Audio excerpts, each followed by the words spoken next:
Troops of the 8th Division Nigerian Army, operating under Sector 2 of Operation FANSAN YAMMA, launched a decisive assault on the camp of notorious bandit kingpin Gwaska Dan Karmi, following credible intelligence that over 100 armed bandits had gathered there to plan fresh attacks on communities and military supply routes. Now let us look at this clearly. This was not a random raid. It was a carefully planned operation built on days of surveillance, patient observation, and coordination between ground troops and air assets. According to military sources, the intelligence indicated that the camp had become a central meeting point for bandit leaders, fighters, and logistics handlers preparing for large-scale violence. For residents of nearby villages, the fear was already familiar. People had heard rumors for days, whispers of unusual movements in the forest, strange motorcycle convoys at night, and armed men gathering in large numbers. Many families slept with one eye open, unsure of what the next day would bring. Then, on January 31st, 2026, the silence broke. At first light, troops moved in. The forest was dense, the terrain difficult, and visibility limited. From this point, we need to understand what soldiers face in such operations. This is not open ground.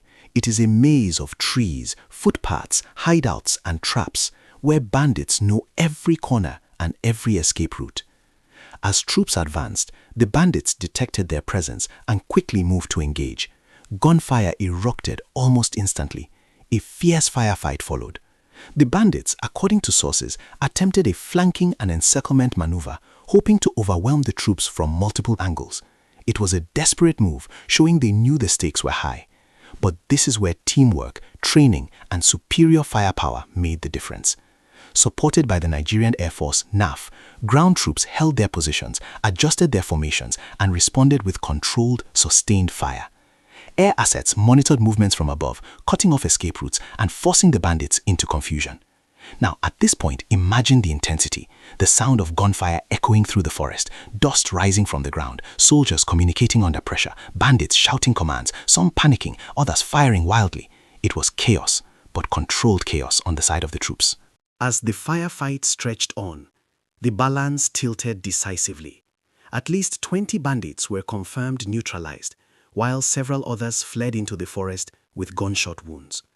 Military sources say many of those who escaped were badly injured, making survival unlikely without medical help.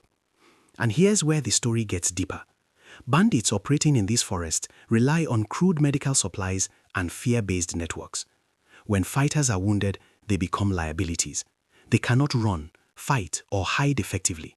This creates internal tension within their ranks and weakens their ability to regroup. Following the engagement, troops overran the camp completely. Weapons, ammunition, bicycles, food items, medical drugs, clothing, detergents, and other logistics materials were recovered. These items tell their own story. They show how organized these groups are, how they sustain themselves, and how they prepare for long operations against civilians and security forces. Then came the final act. The Gwaska Dan Karmi camp was set ablaze. Flames rose into the air, sending thick smoke above the forest canopy. The stronghold, once a center of fear and planning, was reduced to ashes. With it went weeks, possibly months, of preparation for violence. But the operation did not end there. The Nigerian Air Force immediately began interdiction missions, tracking fleeing bandits and targeting escape routes. Ground troops maintained dominance in the area, ensuring the bandits could not regroup or return to the destroyed camp. Now let us pause and think about the impact of this. When a major bandit camp is destroyed, it sends shockwaves through the entire criminal network. Fighters scatter, command structures break down, trust erodes, and communities, even if cautiously, begin to breathe again. However, the victory came at a cost. In the course of the fierce encounter, some gallant soldiers paid the supreme price. One combat enabler vehicle was hit by an enemy rocket-propelled gun, RPG, and caught fire. These are the moments that remind us that behind every military success are real human sacrifices. These soldiers are someone's sons, husbands, fathers, brothers. They left home knowing the risks, driven by duty and commitment to protect others. The Nigerian Army has honored their sacrifice, and reaffirmed its resolve to continue the mission. Their loss also deepens the resolve of their comrades. According to military assessments, combat efficiency remains high, morale is strong, and operations to dismantle bandit networks across the region are ongoing. In nearby communities, reactions were mixed but deeply emotional. Some residents spoke of fear during the operation, hearing gunfire from afar and worrying about possible retaliation.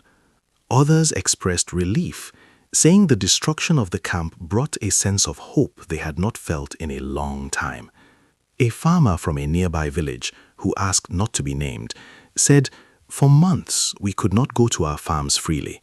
We always looked over our shoulders. Hearing that their camp is gone gives us courage, but we are still careful." Another resident added, "We thank the soldiers, but we pray this is not temporary. We want lasting peace." And that raises an important question. How do we turn military victories into long-term security for these communities? Another angle to this issue is the role of local support. The operation was not carried out by the military alone. It involved collaboration with the Civilian Joint Task Force, CJTF, and local vigilantes. These groups provided crucial intelligence and local knowledge, helping troops understand terrain, movements, and patterns. This shows one clear lesson. Security works best when communities and security agencies cooperate. But cooperation also requires trust. From this point, we need to understand that communities living under constant threat often fear both bandits and retaliation. Encouraging them to share information means ensuring their safety, confidentiality, and protection. Now, let us look at the bigger picture.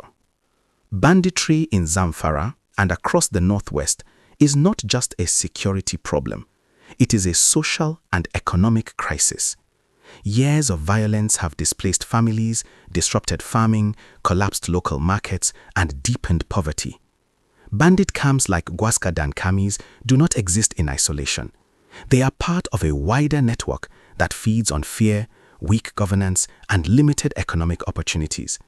Destroying camps is essential, but it must go hand in hand with sustained military presence, intelligence-driven operations, community engagement, economic recovery initiatives, and protection of farmlands and trade routes. Without these, bandits may simply move deeper into the forest or shift to new locations. So the critical question remains, what comes next after the guns go silent? According to military sources, troops remain deployed in and around Maru LGA. Patrols have been intensified, surveillance continues, and follow-up operations are ongoing to track wounded fighters and dismantle remaining supply chains. The Nigerian Army has reiterated its commitment to restoring peace, urging communities to remain vigilant and report suspicious movements. This message is important. Security is not a one-day event. It is a continuous process that requires patience, resilience, and cooperation from everyone involved. Operations like this bring hope, but they also remind us of how fragile peace can be. So what can the public do? 1. Stay alert. Report strange movements, gatherings, or unfamiliar faces to security agencies. 2. Avoid spreading rumors. Misinformation can cause panic and help criminals. 3. Support security efforts. Cooperation saves lives. 4. Protect vulnerable people. Watch out for displaced families and children affected by violence. 5. Encourage dialogue. Peace building starts at the community level. As smoke settles over the destroyed camp of Gwaska Dan Karmi, one thing is clear.